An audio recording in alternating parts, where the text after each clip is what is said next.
All right. So now, some new, really just like fresh out the gate, just happened a few minutes ago or less than an hour ago.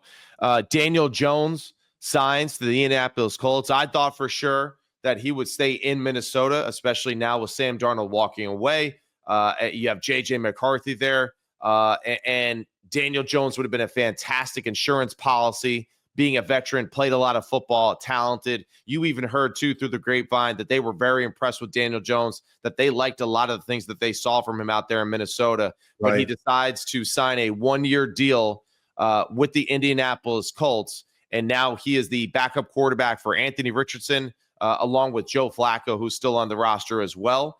There are also other additions that they've made this offseason. Travarius Ward, the quarterback from the San Francisco 49ers, signed a 3-year deal for $60 million. And then Cameron Bynum, the safety, 4-year deal for $60 million as well. But Daniel Jones right now signed to the Indianapolis Colts. Your thoughts on Daniel Jones and what that looks like for him going forward with this Colts team? I like the Colts offense. I like it a lot. Yeah.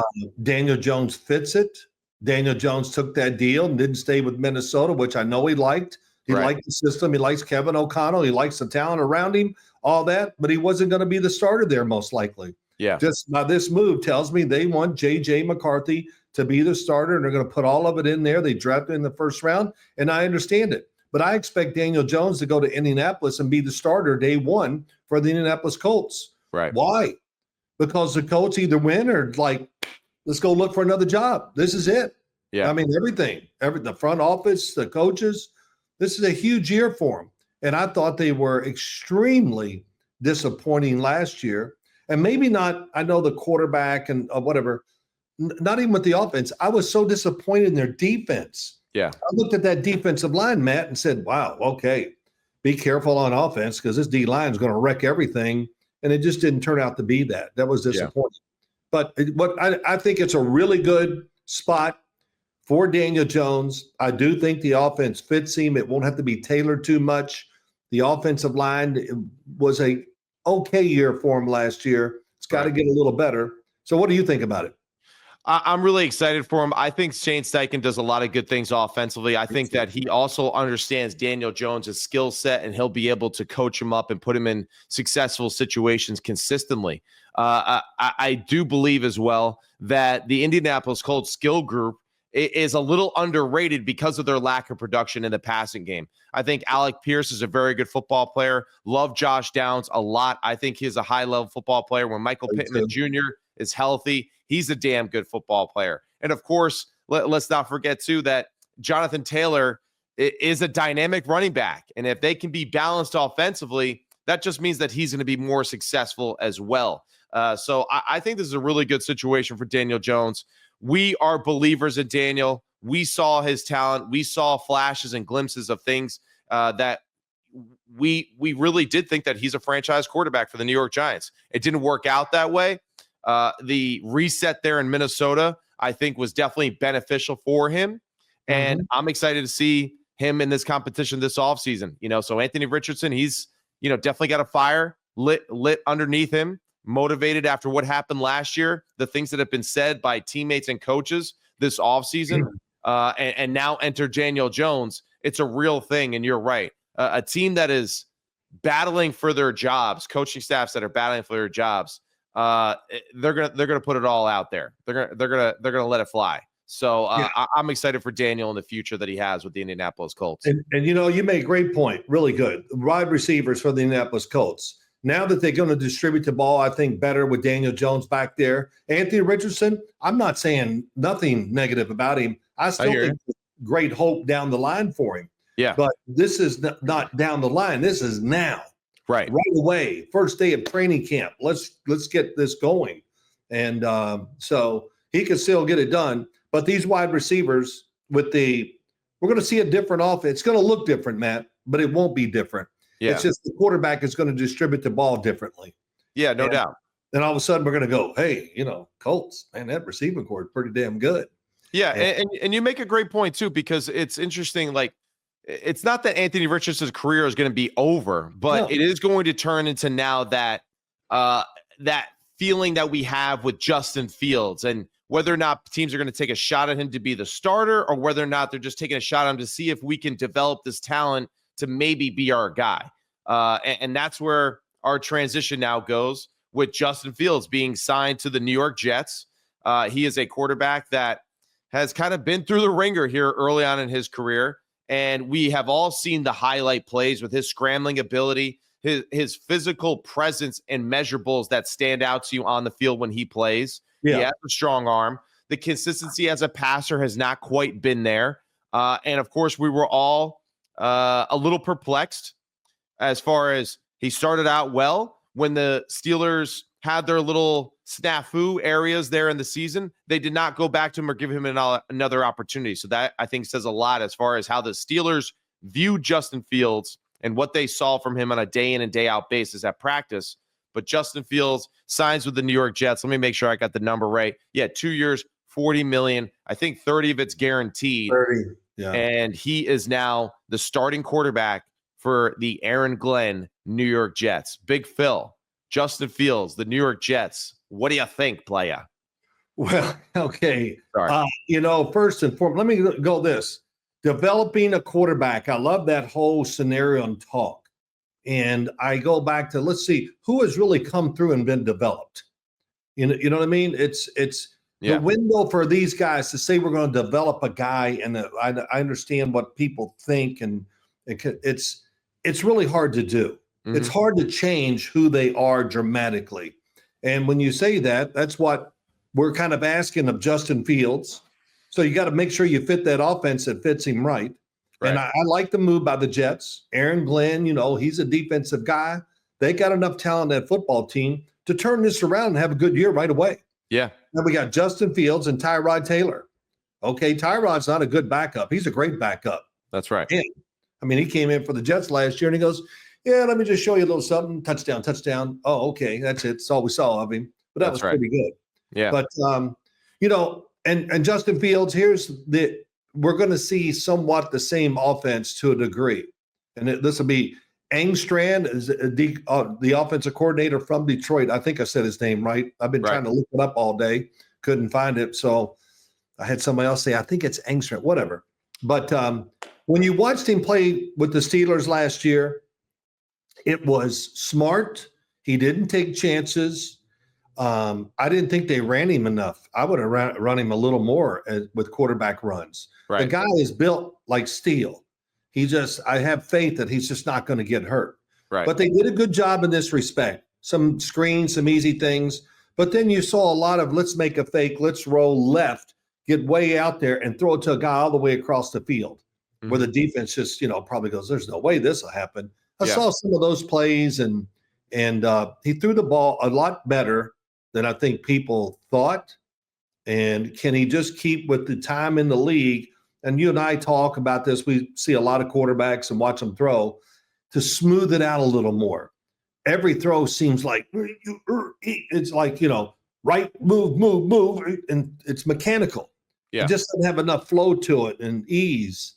Right. And, 5-yard routes look as difficult sometimes for him as they do 30 yards down the field. I think he's very, I think he loves throwing it down the field because he can just let it go. There's freedom. And as you know, and I know, the NFL is about what? Throwing a lot of short passes and being great at it. And let's see if we can complete some other dynamic plays down the field. Yeah, and this is an offense now that you would have to think is going to resemble a little bit of what we saw with Ben Johnson in Detroit and just their philosophy. And that starts with just having a really good offensive line that run blocks extremely well, and then allowing the running backs to really be your horses, right? That get things going for you, right? And create that rhythm for you. So Breece Hall now, Braylon Allen, Isaiah Davis as well, who showed some good things as well last year. These three guys now, expect to see the game plan built a little bit more around them and Justin Fields as that starting point and that foundation, rather about focused around Aaron Rodgers and what he likes and what his easy completions to get him in rhythm. Now it's going to be about Justin Fields' legs, the running back's legs, the physicality on the offensive line. Something you said all year last year. You think that it's important for offensive lines especially to just, hey, line up and hit the guy across from you. And Now, with this philosophy and what Aaron Glenn saw in Detroit, expect that to be the new DNA and cornerstone of what we expect to see for the New York Jets. And then you are pairing up Garrett Wilson again with Justin Fields. So Garrett knows Justin well. He knows what he does well.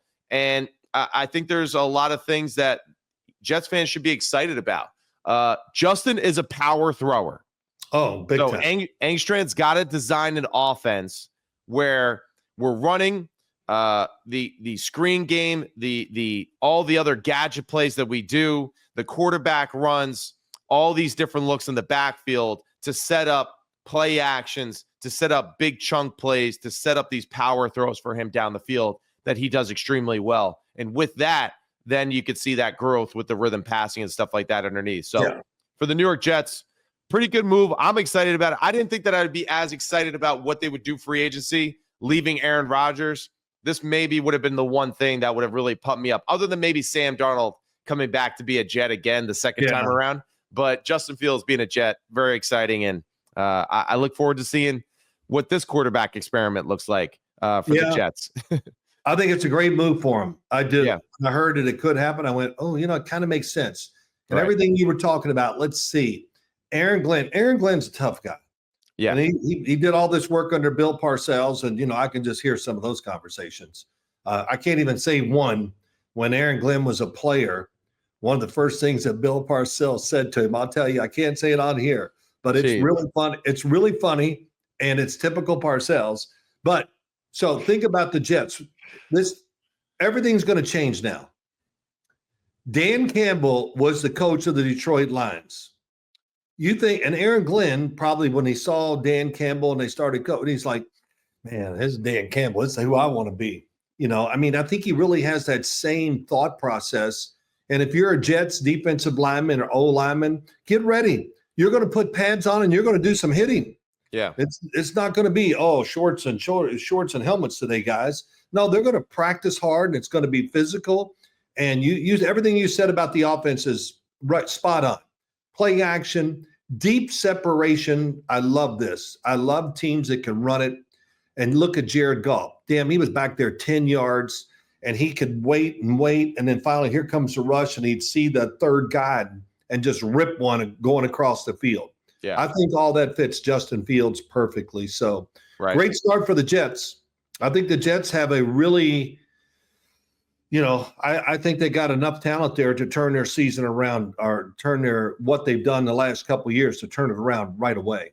Yeah, so and the biggest question mark really for them and just Justin Fields and how this offense looks is just how can Engstrand develop, call the rhythm of the plays and build that rapport with his quarterback sooner rather than later. That's the strength of Ben Johnson. He knew when to call the little gadget plays, when to call the screens, when to call certain things to get his team going, to jumpstart them when they were struggling or whatever. And that'll be the biggest question. I have no doubt that Aaron Glenn is a phenomenal leader. I was there when he started his scouting career in New York, and he had he had a presence. I'll just say that when he was in the room. He had a presence as a former player. He had a presence by the way that he spoke.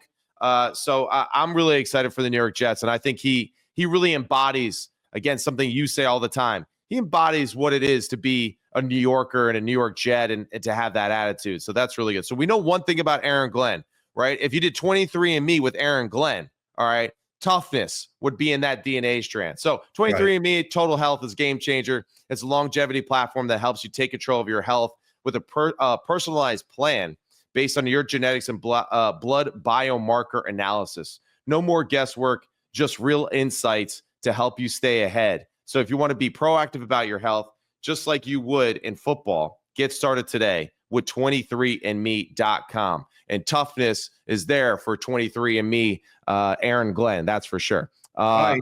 Big Phil. No, sorry, I'm going to interrupt you. There's two things I want to talk about, of course, and I know you do too. Go. The Pittsburgh Steelers situation on offense, but first and foremost. Yeah. Wow. Uh-huh. Can the Giants, it just nothing is falling their way as far as the quarterback situation. Okay. It's like, Stafford, oh, he's coming. Everybody, I'm like, oh man, this is going to be a great fit. They can bring in a young guy, learn under him if they want all that. And and Stafford. As far as I'm concerned, they got the quarterback, the only quarterback that I care about, and that's former Don Bosco prep graduate Tommy DeVito. Okay, we're good. All right, moving on. Next. That's it, huh? That's it. Hey, he's got the Iron Man, and I'm good. All right. All right. Well, wait. So, okay, let's say Russell Wilson comes to the Giants. Do you like that move or not? Russell Wilson to the Giants. Yeah, I like that move. I think that Russell's a solid football player. I think that Russell is still a capable starting quarterback in the NFL that can make all the baseline plays for you. The offense, I think, will look a little bit different with him as the starting quarterback. But they re-signed Darius Slayton. I think that's great. I really think that he's a player that has proven that he is a above average football player that can make plays, can play multiple positions for them offensively. And it really just a good piece for them because he's high character guy. He works hard and he can do a little of everything for this football team. Yeah, no doubt. I mean, I agree with all that. Darius Slayton, I just felt confident the whole time this offseason they bring him back because I thought he was right. He had some energy to him. He had production. He's a good dude, and he's been with the Giants in his whole career. So it's everybody's familiar with him. So I think it's awesome. Let's talk about one more question about the Giants. Yeah. So I know we don't know any inside information at all, but what would you expect or you think? I know it's a reach and we're going to be wrong no matter what we say. What do you think the Giants will do when it comes to the draft, where they are? Will they move up? Will they stay there? Will they just take the best player? What's your thoughts?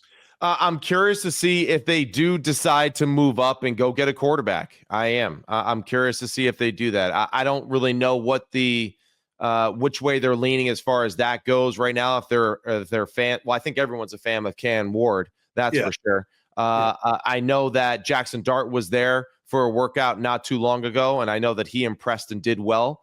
So he would be an interesting person for them. I don't think that early, but definitely some interest in Jackson Dart. If it were to fall to them, I could see them picking him up.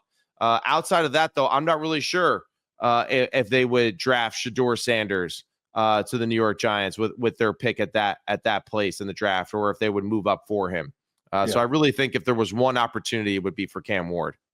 Yeah, I mean, I'm just saying this. I have no information, whatever. But if they do move up to take a quarterback, then I would say this. I would bet 100% that it's going to be Cam Ward. Right. The question is, let's just say in Tennessee, what will they do? Are they going to hold this up like we're going to take him to get more for that first pick or whatever? Do they just want another player? Do they have faith in Will Levis? And man, I don't know how they can have great faith in him because he just has never been consistent enough in 2 years to think that this is going to really change dramatically. Yeah. And, and I think the Tennessee Titans are in that role also. They got to win or they got to show improvement. And I know it's just year 2 for Callahan, but damn, it's everything you read and hear that it's a big year. They need to get it done. So I don't know. The Giants, like you talk about Jackson Dart, that had to be late first round. Some people say it's going to be quarterbacks 1, 2, and 3. Man, if it is, I'll be shocked that way. Yeah. So I don't have a great feel about it, but I would say this. I would think the Giants are going to try to trade up to the first pick in the draft. And if it's not crazy expensive, that they would do that and end up taking Cam Ward. That's just my thought. I mean, I would love it. I would be excited for him. Yeah, me too. You know why? Yeah. Because he hadn't seen a throw down the field that he didn't like. That's right. And he's like a baseball pitcher. He doesn't have just a fastball. He's got everything. He's got the changeup, the screwball. He's got it all. Yeah. And that's where I'm not sure if he's going to be there. I really would be kind of surprised that Tennessee just walked past Cam Ward because I do think that Cam has the ability to just he's a game changer to me. I just saw him make way too many plays a year ago for a team like Tennessee or even the Cleveland Browns, for that matter, to pass up on a player and a talent like him. So that's unfortunately the tough situation that the Giants are in there. That's why you got to go to one. You can't get two because they're going to sit there hey, it wouldn't shock me, Matt. Sorry to interrupt you. Yeah, it's okay. It wouldn't shock me if Cleveland's going Tennessee. How about you just move one slot down and we'll move up and we'll give you everything the Giants were going to give you. Yeah, I know. And that's where I'm curious if they're even going to have enough assets to make those moves themselves, the New York Giants. And it goes back to what I was saying earlier about the depth of the draft. There's a lot of good players in the O-line and D-line for the Giants to just really heavily invest in that part of their team now. If for whatever reason they can't get their quarterback of the future this year. And you're setting up for whoever does come in to have that opportunity like a Jalen Hurts to develop behind a talented group that has depth, that isn't so reliant on that one player to make everything go all the time. So for the Giants, of course, it's a double-edged sword for them because they got to win now to keep their jobs. They got to win. They got to be decent to keep their jobs. And can they do that without getting a star quarterback or a game-changer quarterback like Cam Ward? I don't know. Well, it looks like it's going to be Russell Wilson. So let's, that is. But, the other thing, why I say it's not working, hey, first, they went after Matt Stafford. I mean, I think a lot of people in the business of knowing what's going on behind the scenes thought it was almost a done deal. Yeah. But it turns out Matt Stafford was just going out there and helped me get a better contract with the Rams, and that worked out in his favor. They got it done. Then they, I believe all this, that it's, down to Aaron Rodgers. Okay, let's get him. Well, I'll be shocked if he doesn't go to Pittsburgh, so that's another spot. Now here they are again. Who are we going to get as a free agent? And are they going to do it in the draft? So we know probably Russell Wilson. Then I think the big question is, do they stay with that and go with Tommy DeVito, your Bosco guy? That's right, baby.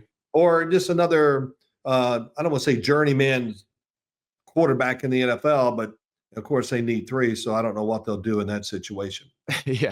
But hey, last thing, here we go. I got this for you. New York Giants are going to need another quarterback. All right, whatever. Russell Wilson comes, but they still need somebody else. So I'm going to give you a couple names, and we'll do it pretty quick. Yeah, curious to see who you say here. Oh, I got some good ones. Jameis Winston. Okay. Yes or no? Do you like him as that guy? Wait, didn't Jameis sign with someone already? Did he really? Yes, I thought he signed with someone already. Look it up real quick. I'm pretty sure. I looked at it this morning. I saw him as a free agent. Oh, okay. He's in talks with the 49ers and Chargers. Okay. As of right now. All right. He's also linked to the Giants. Oh, good. There we go. But yeah, I don't know why I thought he signed already for some reason. Well, you were close. So you know what I like about him? Yeah. He's the total personality. He's the exact opposite of Russell Wilson. I mean, he's outgoing and, man, he's got some juice. I hate to say all that stuff, but I kind of believe in it. And well, I got Trey Lance. That's not going to happen. Cooper Rush. I don't think that's going to happen either. Nope. Just not dynamic enough physically. Here we go. Here's my favorite. Okay.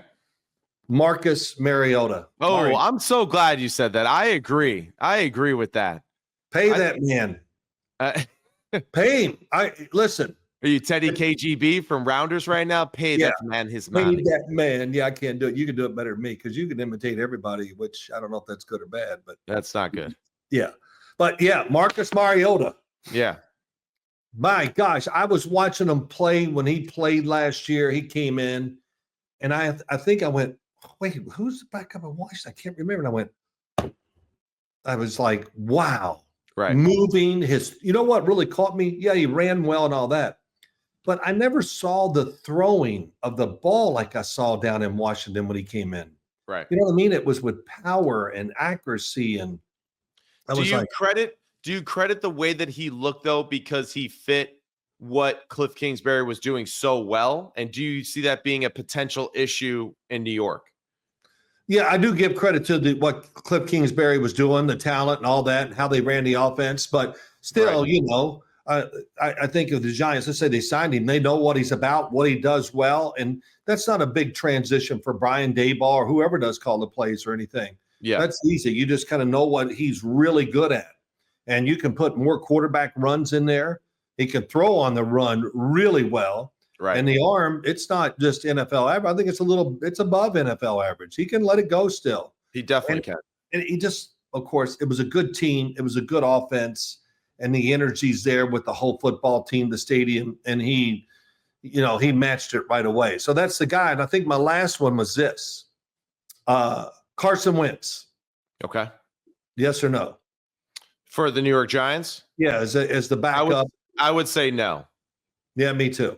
I would say I like the player. I would just think for the fan base and where they're at right now, I'm not sure. I don't know. There's something about Carson Wentz, the Eagles thing and all that. I don't know. There's something about it. Well, you know what I like about Marcus Mariota, and if it is Russell Wilson, you got Russell Wilson, Marcus Mariota, and then Tommy DeVito, your man from Don Bosco High School. Right. But it's a good collection of a little bit of everything. Yeah, right. We don't have the same guy in all three.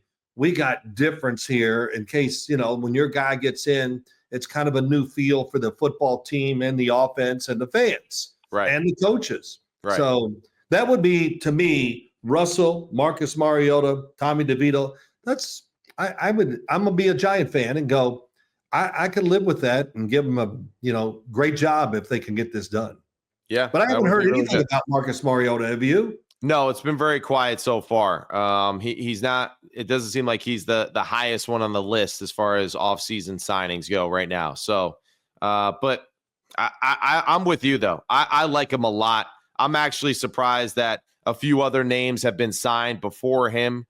Maybe the price for him is a little bit more expensive than some of the other guys that have already signed. But I think he definitely would be an upgrade for that quarterback room, really for a lot of quarterback rooms as far as just depth, athleticism, his presence. And you're right, his overall just ability to be a dynamic thrower as well in an offense that I think he can be blended into multiple different offenses. So he's a good one for sure. Yeah, you know what? It's like Al Davis said, we got all the answers, man. We do. Yeah. I need to be a general manager right now. Last thing is I looked at the Jets, and people can complain about what they did with their drafts and all that. Yeah. But look at all the players that were picked off the Jets here this offseason. Right. So it makes you think, well, they must have been okay talent-wise. Yeah. I mean, boy, there's a lot. And so kind of tells you the team underperformed with the talent they had. And, I put a lot of that blame on the organization and, of course, the coaches too. So that's the reason why they made these big changes. So that's it. All right, man. I'll talk to you later. Sims complete. That's all we got. We'll be back with more during this free agency pretty soon. I'm Matt Sims. He's Phil Sims. We'll see you later. All right, later.